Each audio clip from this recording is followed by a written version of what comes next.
Supreme court ने बिजनौर के तत्कालीन एसपी और बस्ती मंडल के डीआईजी संजीव त्यागी को आवाज का नमूना देने के आदेश दिए हैं।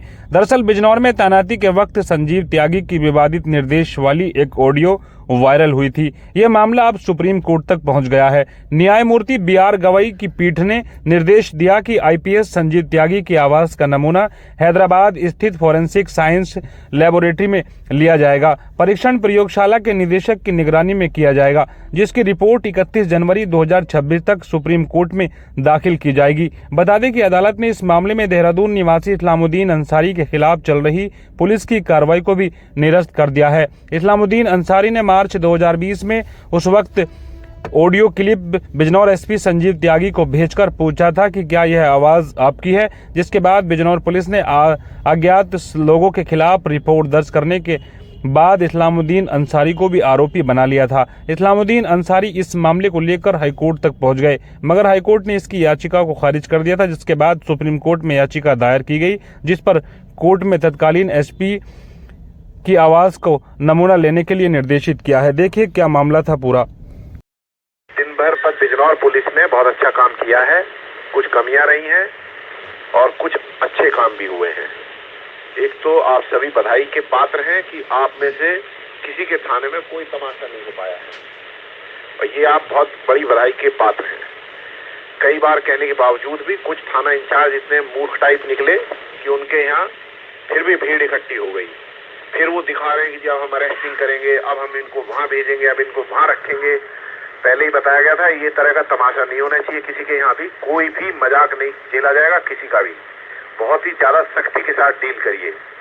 एक बात पहले ही समझा दी गई थी, कोई गलत काम नहीं हुआ है। पार्लियामेंट द्वारा एक एक्ट पास करी गई है, उससे बिजनौर का किसी व्यक्ति का कोई अहित नहीं हो रहा है। कहीं किसी के पास कोई कारण नहीं है कि अपने किसी अफवाह के आधार पे अराजकता का माहौल पैदा करे। और अगर ऐसा कोई कर रहा है तो बिल्कुल गैर कानूनी काम कर रहा है, और गैर कानूनी काम कोई भी कर रहा है, कितने भी लोग कर रहे हैं, सब अगेंस्ट लॉ खड़े हैं और उनके सबके खिलाफ सख्त से सख्त कार्रवाई होनी चाहिए। बड़े स्पष्ट निर्देश सीएम महोदय की मीटिंग में शासन से प्राप्त हुए हैं। बड़ा स्पष्ट कहना है कि अगर लोगों ने आपके ऊपर पत्थर चलाए हैं, डंडे चलाए हैं, लोग आपके मारपीट कर रहे हैं, तो क्या जनपद की पुलिस, उत्तर प्रदेश की पुलिस इतनी कायर है कि किसी को मार नहीं पा रही है? हाथ पैर क्यों नहीं तोड़े गए ऐसे अपराधियों के जो साले मार रहे हैं, पुलिस को मार रहे हैं, पुलिस पे पत्थर डाल रहे हैं? ऐसा क्यों हो रहा है कि उपद्रवी तमाशा कर रहे हैं और पुलिस जो है अपने हाथ जोड़ रही है और उनसे पैर पकड़ रही है कि ठीक है भैया ये मत करना, वो मत करना? बड़ा स्पष्ट निर्देश है, चाहे आपकी वीडियोग्राफी हो रही हो, चाहे फोटोग्राफी हो रही हो, चाहे कुछ भी आ रहा सही, ओवर एक्शन पूरा आपका जो है सपोर्ट किया जाए। उपद्रवियों पे सख्त कार्रवाई करी है, पूरी प्रोटेक्शन आपको दी जाएगी। कितनी भी कार्रवाई करिए, सबक सिखाइए, आदमी को ठीक करिए।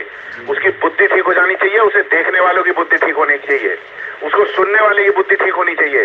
सबको स्पष्ट पता होना चाहिए कि कोई भी कानून को हाथ में नहीं ले सकता, कोई भी पुलिस से लड़ाई नहीं कर सकता, कोई भी डैमेज नहीं कर सकता है। अगर किसी के भी दिमाग में इस तरह का फितूर है तो उसको क्लियर करिए, सख्त से सख्त कार्रवाई करिए, एनएसए की कार्रवाई करिए, चौराहे पे लाठी डंडा पीटिए, हाथ पैर तोड़ पे। किसी की हिम्मत नहीं होनी चाहिए आपसे लड़ रहे हैं। अगर किसी थाने में एक पत्थर पुलिस पे चलाया गया और पुलिस वालों ने उसके हाथ पैर नहीं तोड़े तो सीधा सीधा थाना इंचार्ज और सीओ साहब सस्पेंड हो जाएंगे सीधे। मैं बता रहा हूं इस बात पे।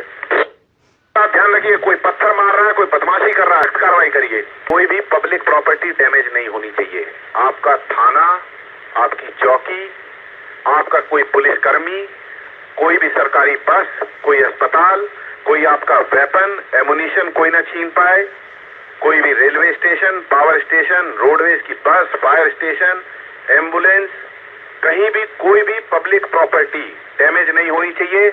आप देख लीजिए, कोई एक छोटी सी चीज डैमेज करता है तो उसको उसका बहुत सख्त अंजाम मिलना चाहिए, उसको समझ में आना चाहिए इसका मतलब क्या है। कोई भी आपका आरटी सेट कहीं खोना नहीं चाहिए। कोई भी व्यक्ति अपने पर्सनल वाहन लेके ड्यूटी पे नहीं जाएगा, सरकारी वाहन लेके जाएंगे।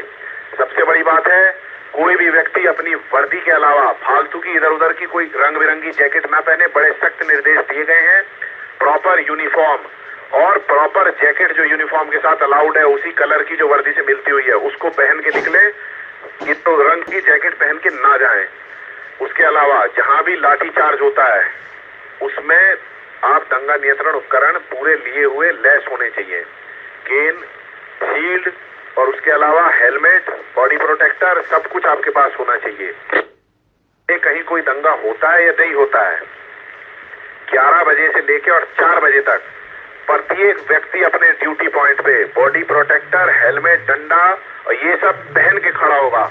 अगर किसी एक व्यक्ति का फोटो इस सब के बगैर आया, चाहे वो थाना इंचार्ज है, चाहे चौकी इंचार्ज है, चाहे कोई भी है, कोई भी अफसर है, कोई भी आदमी है, अगर बॉडी प्रोटेक्टर, लाठी डंडा के बगैर वो अपनी पूरी तैयारी के साथ 11 से 4 बजे ड्यूटी पे नहीं है तो उसके खिलाफ कार्रवाई की जाएगी। दूसरी बात है